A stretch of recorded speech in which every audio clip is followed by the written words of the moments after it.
Hello दोस्तों, कैसे हो आप सब? आशा करते हैं कि आप सभी स्वस्थ होंगे और मस्त होंगे। आज हम आपको बताने वाले हैं सॉल्युएंट कोल्ड सिरप के बारे में।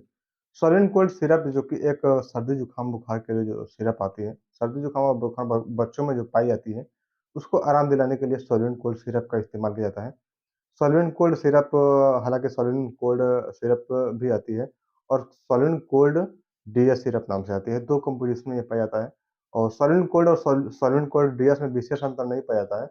बस यही अंतर होता है कि जो सॉल्युएंट कोल्ड और डीएस सिरप है, उसमें पैरासिटामॉल 250 एमजी में पाया जाता है और जो सॉल्युएंट कोल्ड प्लेन मतलब आती है, उसमें पैरासिटामॉल 125 एमजी में पाया जाता है।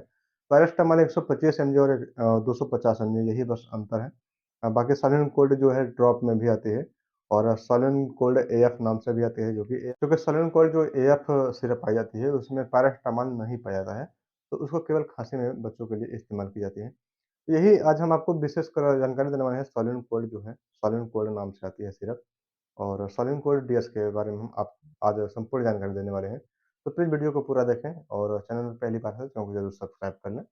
सबसे पहले जानते हैं सॉल्युएंट कोल्ड सिरप के बारे में। सॉल्युएंट कोल्ड सिरप में पैरासिटामॉल 125 एमजी में पाया जाता है।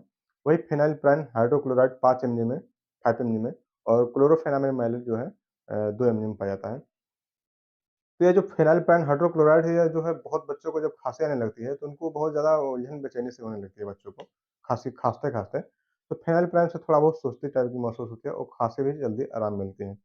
और क्लोरोफेनामाइड से भी बच्चों को थोड़ा-सा खाँसी जल्दी आराम होता है और हल्की-फुल्की सुस्ती टाइप की महसूस होते हैं। और पैरासिटामॉल जो 125 एमजी में है इससे होता है कि बच्चों का जो हल्का-फुल्का जो खाँसते-खाँसते बुखार आ जाती है, तो उस बुखार को कंट्रोल करने के लिए इसमें पैरासिटामॉल तो 125 एमजी में ऐड कर दिया गया है। और इसके साथ में जब अगर हल्के-फुल्के बुखार तेज़ आ रही है बच्चे को या लंबे समय से रह रही है, आराम नहीं हो रही है, तो आपको एंटीबायोटिक देने की ज़रूरत होती है। तो आप नज़दीकी डॉक्टर से कोई भी एंटीबायोटिक ले सकते हैं। जैसे कि एमोक्सिसिलिन, पोटेशियम क्लेवेनेंट में हुआ या सिफेक्जिम हुआ, सिफोडोक्सिम हुआ, इस टाइप के कोई भी कॉम्पोज़िशन में एंटीबायोटिक ले सकते हैं। लेकिन बेटर रहेगा आप नज़दीकी अपने डॉक्टर की सलाह से ही कोई भी एंटीबायोटिक लें तो बेटर रहेगा आपके लिए।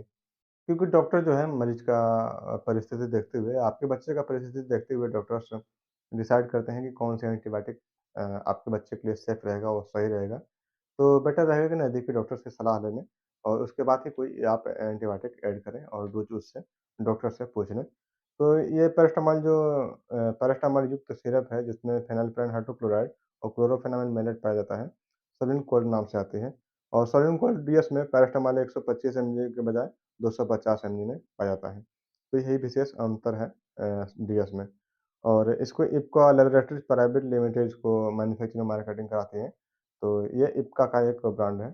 एमआरपी की बात करें तो ₹70 इसकी एमआरपी है और डोज़ की बात करें तो अच्छा आपका 6 महीने से 9 महीने या 10 महीने तक का है तो आप 2.5 एमएल देंगे। 2.5 एमएल 3 टाइम दिया जाता है ये सिरप और वहीं 9 महीने से लगभग 12 महीने तक का बच्चा है, तो आप साढ़े 3 एमएल देंगे, सुबह, दोपहर, शाम 3 टाइम। और 12 महीने से लगभग अर्थात 1 साल से 2 ढाई साल तक का बच्चा है तो आप 5 एमएल सुबह, दोपहर, शाम 3 टाइम देंगे। और यदि आपका बच्चा जो है ढाई साल से ऊपर है तो साढ़े 7 एमएल 3 टाइम देंगे। ये जो है सॉल्वेंट कोल्ड सिरप के बारे में बात कर रहा है। वहीं अगर सॉल्वेंट कोल्ड डीएस की हम बात कर लें, तो सॉल्वेंट कोल्ड डीएस में थोड़ा-सा पैरासिटामॉल की मात्रा ज़्यादा है। इसलिए विशेषकर जो है 2 या ढाई साल से ऊपर के बच्चों को सॉल्वेंट कोल्ड सिरप दिया जाता है 5 एमएल ताकि उनका पैरासिटामॉल जो है 250 एमजी पाया जाता है। तो कुछ कुछ बच्चों का होता है कि बुखार ज़्यादा होता है या बुखार तेज़ रहता है। तो इसलिए आप सॉल्वेंट कोल्ड के बजाय सॉल्वेंट कोल्ड डीएस देंगे तो उसमें पैरासिटामॉल की मात्रा ज़्यादा होती है, तो बुखार आपका बच्चे का जल्दी कंट्रोल कर लेगा, इसलिए सॉल्वेंट कोल्ड डीएस का इस्तेमाल किया गया है। और विशेषकर वो ढाई साल, 3 साल से ऊपर के बच्चों के लिए है, क्योंकि 3-4 साल तक के बच्चे में 125 एमजी पैरासिटामॉल काम नहीं करता है, तो इसलिए 250 एमजी पैरासिटामॉल की ज़रूरत होती है, इसलिए सॉल्वेंट कोल्ड डीएस सिरप दी जाती है।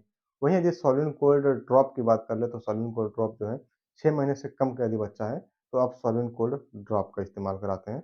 और सलीम कोल्ड ड्रॉप के बारे में यदि हम आपको डोज़ की बात कर लें, तो इसमें हम विशेष आपको नहीं बताएँगे। बेटर रहेगा कि आप अपने नज़दीकी डॉक्टर की सलाह से ड्रॉप का इस्तेमाल कराएँ। डॉक्टर्स बच्चों का सिचुएशन देखते हुए और बच्चे का वज़न या बच्चे का उम्र देखते हुए डिसाइड करते हैं, तो बेटर रहेगा कि नज़दीकी डॉक्टर की सलाह से आप सलीम कोल्ड ड्रॉप का इस्तेमाल कराएँ, बच्चे को अपने दें। तो ये रही जानकारियाँ सलीम कोल्ड सिरप और सैलून डीएस सिरप और सैलून ड्रॉप के बारे में जो कुछ जानकारियाँ। कुछ साइड इफ़ेक्ट की बात कर लें तो यदि बच्चा आपका बहुत ज़्यादा सुस्त रहने लगे, तो नज़दीकी डॉक्टर से तुरंत उसको दिखा लें। या बच्चे को बहुत ज़्यादा खाँसी आने लगे या बच्चे का साँस फूलने लगे, तो आपको नज़दीकी डॉक्टर से दिखाना पड़ेगा और इस सिरप को चेंज करना पड़ेगा क्योंकि इसमें कुछ बच्चे को साँस वाले अगर दिक्कत होगी तो उसमें कुछ दूसरी सिरप चलाई जाती हैं। इसके साथ में चलाई जाती है या इसको बंद करके इसके जगह पे दूसरी सिरप चलाई जाती है। यदि बच्चे का ज़्यादा साँस फूलने लगे, साँस लेने में दिक्कत होने लगे तो आप नज़दीकी डॉक्टर से तुरंत संपर्क कर लें।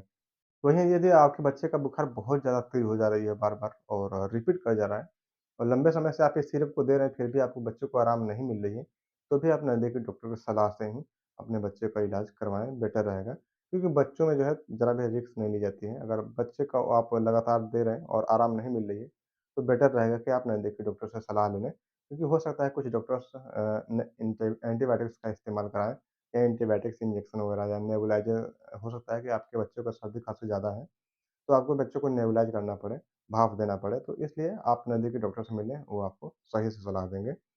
और उलझन, बेचैनी, घबराहट यदि आपका बच्चा होने लगे, तो भी आप रिएक्शन मान सकते हैं, साइड इफ़ेक्ट मान सकते हैं। इसके साथ में आपके बच्चों को यदि किसी टाइप का पेट में बहुत ज़्यादा दर्द होने लगे, तो भी आप इसका साइड इफ़ेक्ट मान सकते हैं और नज़दीकी डॉक्टर से आपको दिखाने की ज़रूरत पड़ेगी।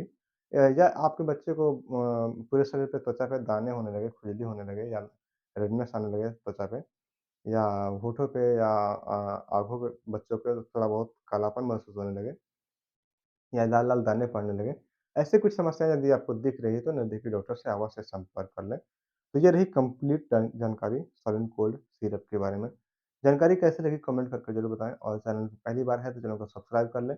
कोई सवाल हो तो आप कमेंट बॉक्स में पूछ सकते हैं, उसका जितना जल्दी हो सकेगा जवाब देने का प्रयास करेंगे। मिलते हैं नेक्स्ट वीडियो में, तब तक के लिए टेक केयर एंड बाय-बाय।